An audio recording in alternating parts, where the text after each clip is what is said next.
তোমাদের টার্গেট বইয়ের অঙ্কর আরেকটা সেট নিয়ে চলে এসেছি, যেটা হচ্ছিল তোমাদের মডেল কোয়েশ্চেন সেট 12। তো এই 12রও আমরা 6টা শর্ট প্রশ্ন আজকে করব। তো দেখো প্রথম প্রশ্নটা কি বলছে। প্রথম প্রশ্নটা বলছে বার্ষিক R% সরল সুদের হারে। তাহলে আমি এইটুকু পড়ে কি বুঝলাম যে এটা সরল সুদের অঙ্ক। তাহলে ডাইরেক্ট লিখে দেবে I ইকুয়ালস টু PRT/100। ঠিক আছে, বার্ষিক R% মানে আর এর জায়গায় আরই বসবে, আমি তাও বোঝার জন্য লিখে দিচ্ছি। আর এর জায়গায় R%। ঠিক আছে, কোন মূলধনের বলেছে, তার মানে আমাদের মূলধনটাই বের করতে হবে, তাই তো? তাহলে পি সমান সমান পি হবে, বোঝা গেল। তারপরে বলেছে এন বছরের সুদ, এন বছর মানে টি এর জায়গায় এন হবে। এরপরে বলেছে মোট সুদ, মানে সুদের পরিমাণটাও বলে দিয়েছে কত, PNR/25। তাহলে আই এর জায়গায় আমরা কত বসাবো, PNR/25। দেখো এবার একটা সমস্যা, যে যখনই আমরা কিন্তু এখানে ধরে নিয়েছি পি সমান সমান পি, আর অলরেডি পি কে একটা অন্য জিনিস মানে সুদের ভেতরে এরা অলরেডি ঢুকিয়ে নিয়েছে, যার ফলে আমরা এই পিটাকে আর পি ধরতে পারবো না, অন্য কিছু ধরতে হবে, বোঝা গেল। সেই জন্য আমরা এখানে একটা এক্স ধরবো, তা না হলে তো এই পি কেটে যাবে। যাই হোক, তো এই পি এর জায়গায় আমরা এক্স বসাবো, আর এই আই এর জায়গায় যেটা দিয়ে দিয়েছে PNR/25 বসাবো। চলো তাহলে বসিয়ে দিই, PNR/25 সমান সমান পি এর জায়গায় পি নয় কত, এক্স বসাবো, আর এর জায়গায় আর টি এর জায়গায় এন বসাবো, /100। আমরা কি জানি, মাঝখানে যদি সমান সমান চিহ্ন থাকে তাহলে নিচেরটার সাথে মানে বাঁদিকের নিচেরটার সাথে ডান দিকের নিচেরটা কাটাকুটি যায়, তাহলে 25 দিয়ে 100 কেটে দিলে 4 পড়ে রইল। এবার দেখো এন আর পুরো কেটে গেল, তাই তো? তাহলে আমরা কি পেলাম, আমরা পেলাম পি সমান সমান x/4। আমাদের বের করতে হবে কি, মূলধন। মূলধন কোনটাকে ধরেছি আমরা, এই এক্স কে ধরেছি, তার মানে আমাদের এক্স বের করতে হবে। তাহলে বজ্রগুণন করে দাও, এক্স ইন্টু এটার নিচে মনে মনে একটা 1 আছে, তাহলে এক্স কে 1 এর সাথে গুণ করলে এক্স, আর পি কে 4 এর সাথে গুণ করলে 4p। তাহলে আমাদের মূলধন কত আসবে, 4p। বি হলো তোমাদের রাইট অ্যান্সার। তারপরে 2 নম্বর প্রশ্নটাতে আমরা চলে এসেছি, কি বলছে, px² plus qx plus r সমান সমান 0। ঠিক আছে, সমীকরণের বীজগুলির অনুপাত α/β হলে। আচ্ছা মাঝখানে কিন্তু আমি এই জিনিসটা পড়লাম না, কেন? দাদা এটা কি লেখা আছে, p not is equals to 0, মানে p 0 হলে চলবে না। কেন p 0 হলে চলবে না? কারণ দেখো p যদি 0 হয়ে যায় এখানে, তাহলে কি হবে, p যদি 0 হয়ে যায় তাহলে 0 এর সাথে x² গুণ হলে পুরোটা 0 হয়ে যাবে। তাহলে x² যদি না থাকে তাহলে এটা তো দুটো বীজ বেরোবেই না, সেই কারণেই লেখা আছে p not is equals to 0। বোঝা গেল। চলো তারপর আমাদের কি বলেছে, α/β বের করতে হবে, তাই তো? না, α/β নয়, আমাদের বলেছে α/β যদি দুটো বীজদ্বয়ের অনুপাত হয়ে থাকে, তার মানে বলতেই পারি একটা বীজ আলফা আর একটা বীজ বিটা। তাহলে একটা যদি আলফা হয় আর একটা যদি বীজ বিটা হয়, তাহলে আমাদের এইটার মান বের করতে হবে। ঠিক আছে, তাহলে যে দ্বিঘাত সমীকরণের একটা বীজ আলফা এবং আর একটা বীজ বিটা, তাহলে আমরা বলতেই পারি বীজদ্বয়ের যোগফল ইকুয়ালস টু -b/a। তো বি কত এক্ষেত্রে, পি মানে এই কিউ মাইনাস b/a। কেউ যদি না জেনে থাকো তাহলে আমি জিনিসটা একবার বলি, আমাদের অঙ্কতে যে দ্বিঘাত সমীকরণটা বলে দেয় তাকে আমাদের আদর্শ দ্বিঘাত সমীকরণের সাথে তুলনা করতে হয়। আমাদের আদর্শ দ্বিঘাত সমীকরণ আমরা কত জানি, ax² plus bx plus c equals to 0। তো এক্ষেত্রে -b/a, তাহলে b বলতে এইটা, আর আমাদের যেটা বলে দিয়েছে সেক্ষেত্রে তাহলে b বলতে কোনটা হবে, x এর সাথে যে মানে যে সূচকটা থাকবে, সূচক নয় মানে যে চলরাশিটা থাকবে সেটা কত, q, তাই তো? তাহলে b এর জায়গায় q বসাবো, মাইনাস কিউ। আমি একটু ধরে ধরে বোঝাচ্ছি, ঠিক আছে, যাতে তোমরা সহজে বুঝতে পারো। এ এর জায়গায় কত বসাবো, এ মানে x² এর সাথে a আছে, তাহলে এই x² এর সাথে আমাদের কি দিয়েছে, p, তাহলে আমরা a এর জায়গায় p বসাবো। বোঝা গেল।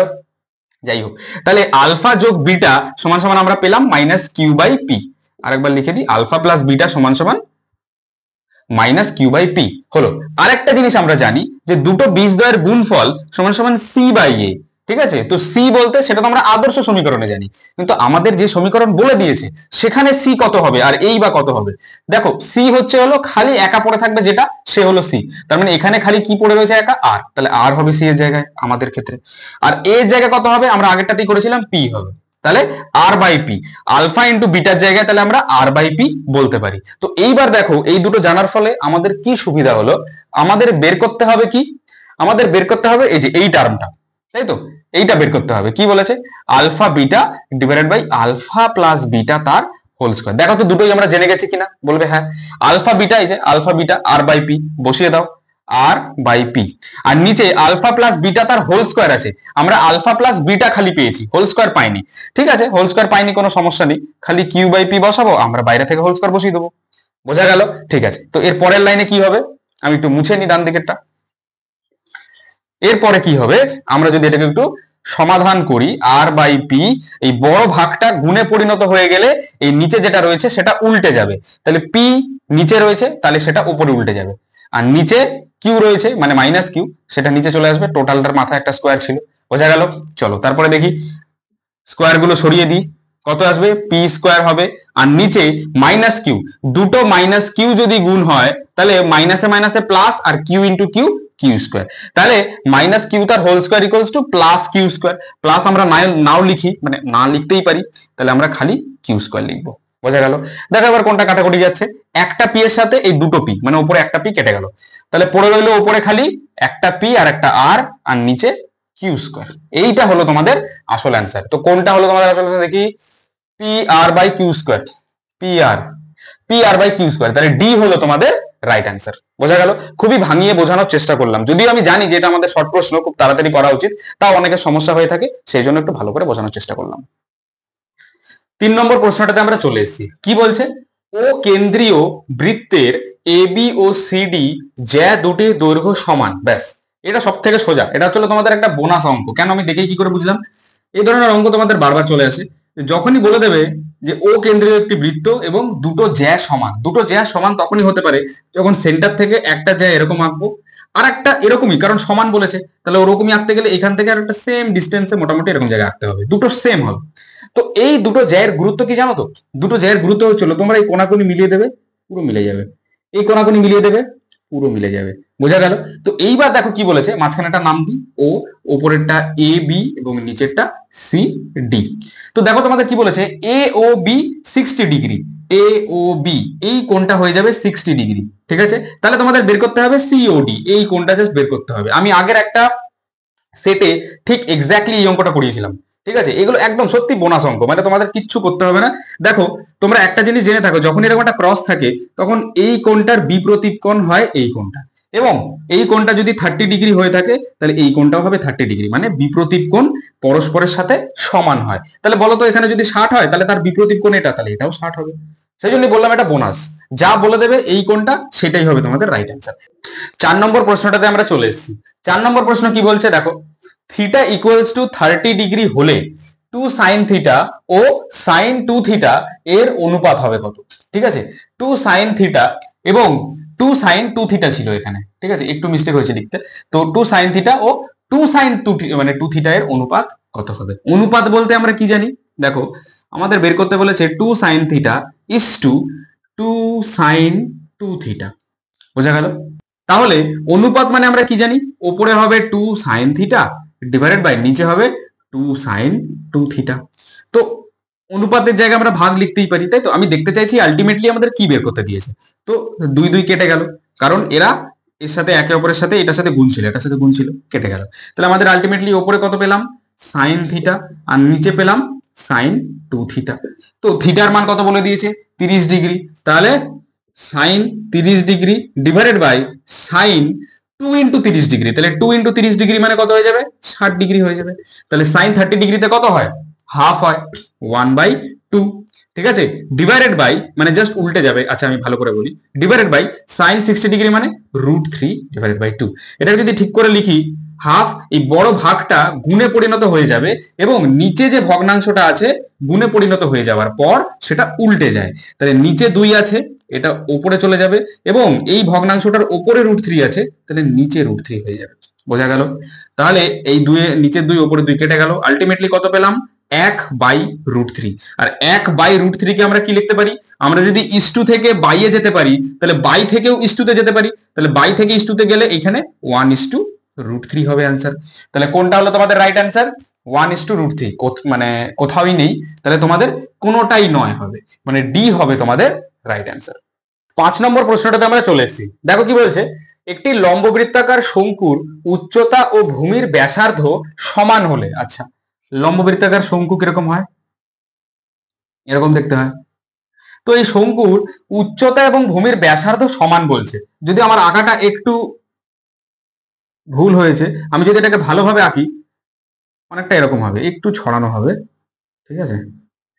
এই যে উচ্চতা সেইটা আর ব্যাসার্ধ, ভূমির ব্যাসার্ধ দুটো সমান বলেছে, ঠিক আছে, মানে এটাও যা এটাও তাই। তো এরকম হলে শঙ্কুর শীর্ষকোণের মান, শীর্ষকোণ বলতে এই যে পুরো যে শীর্ষকোণটা সেটার মান আমাদের জানতে চেয়েছে। কি করবে দেখো, তোমরা একটা ত্রিভুজ দেখতে পাচ্ছ, তো এটা কি ধরনের ত্রিভুজ? একটা সমকোণী ত্রিভুজ। তো এটা যদি হয়ে থাকে 90 ডিগ্রি সমকোণী ত্রিভুজ, তার মানে এই কোণ যোগ এই কোণ, দুটো কোণের যোগফল তার মানে 90 ডিগ্রি হবে। কেন? কারণ আমরা জানি তিনটে কোণের যোগফল 90 ডিগ্রি। দেখো 90 যোগ এই কোণটাকে যদি বলি এ, এই কোণটাকে যদি বলি বি, তাহলে 90 যোগ এ প্লাস বি সমান সমান 180 ডিগ্রি। তাহলে এ প্লাস বি সমান সমান কত হবে? 180 বিয়োগ 90 সমান সমান 90 ডিগ্রি। তার মানে এই দুটো কোণের যোগফল হবে 90 ডিগ্রি। এবার একটা জিনিস বোঝো, আমাদের বলে দিয়েছে এই বাহুটা সমান সমান এই বাহুটা। তার মানে দুটো বাহু যখন সমান হয় তখন আমরা জানি যে সেই দুটো বাহু সংলগ্ন যে কোণ দুটো, মানে এই বি কোণ এবং এ কোণ, এই দুটো কোণও পরস্পরের সাথে সমান হবে। তাহলে এবার একটা কথা বলো, দুটো কোণের যোগফল যদি 90 ডিগ্রি হয় এবং প্রত্যেকে যদি সমান হয়, তাহলে দুটোর মান কত কত হতে পারে? তার মানে নিশ্চয়ই এ হবে 45 ডিগ্রি, বিও হবে 45 ডিগ্রি, এছাড়া তো কোনো উপায় নেই। তা না হলে তো দুটো সমান হবে না। এটা যদি 46 করো এটা হয়ে যাবে 44, তাহলে তো হবে না।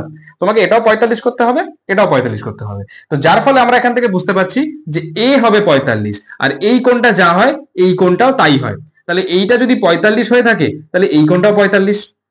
তাহলে পুরো শীর্ষকোণটা কত হলো? 45 যোগ 45 মানে 90 ডিগ্রি। তাহলে কোনটা হবে তোমাদের রাইট অ্যান্সার? বি হয়ে গেল তোমাদের রাইট অ্যান্সার।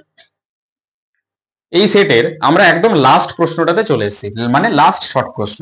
কি বলছে দেখো, 6 7 এক্স 8 ওয়াই 14 সংখ্যাগুলির গড় 9 হলে, ঠিক আছে, এখানে গড় হবে, তো সংখ্যাগুলির গড় 9 হলে নিচের কোনটা সঠিক হবে? তো দেখো এই ধরনের অঙ্ক, এই ধরনের কি, আমি এই অঙ্কটাই আগের একটা সেটে পুরো একই রকম সেম অঙ্ক তোমাদের করিয়েছি।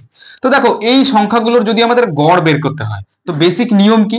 সংখ্যাগুলো যোগ ডিভাইডেড বাই যতগুলো সংখ্যা যোগ করলাম সেই সংখ্যাটা দিয়ে ভাগ করতে হবে। প্লাস 14, কতগুলো সংখ্যা যোগ করলাম? 1 2 3 4 5 6, তাহলে 6 দিয়ে ভাগ করব। 6 দিয়ে ভাগ করলে এই সংখ্যাগুলির গড় আমরা পেয়ে যাব, কিন্তু গড় তো আমাদের দেওয়া আছে, তাহলে সমান সমান আমরা 9 লিখে দিতেই পারি, তাই তো? তাহলে এখান থেকে ওপরে দেখো যোগ করো, 6 আর 7 13, 13 আর 8 21, 21 আর 14 কত? 30 35।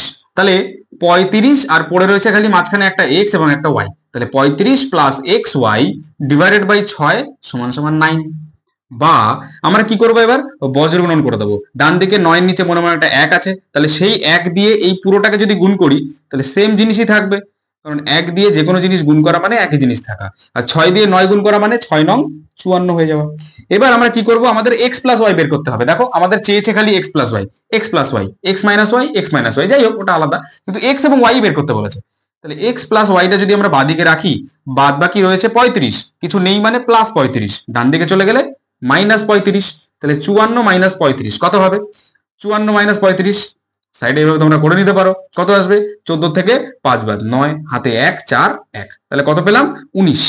তাহলে হ্যাঁ, তাহলে আমরা কত পেলাম? 19। তাহলে এক্স প্লাস ওয়াই সমান সমান 19, কোনটা হবে তোমাদের অ্যান্সার? বি হবে তোমাদের রাইট অ্যান্সার। যাই হোক, তো এই যে যে 12 নম্বর সেটটা আমি করলাম এবং এক্ষেত্রে 6টা শর্ট প্রশ্ন তোমাদের করালাম, এর মধ্যে দুটো প্রশ্ন আমি বলতে পারি যেটা তোমাদের আগের সেটেও করেছিলাম।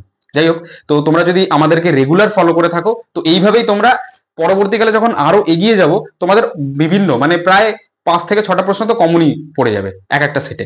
যাই হোক, তো যদিও এর মধ্যে যদি কারোর কোনো রকমের সমস্যা থেকে থাকে তাহলে এখনই কমেন্ট সেকশনে জানাতে পারো।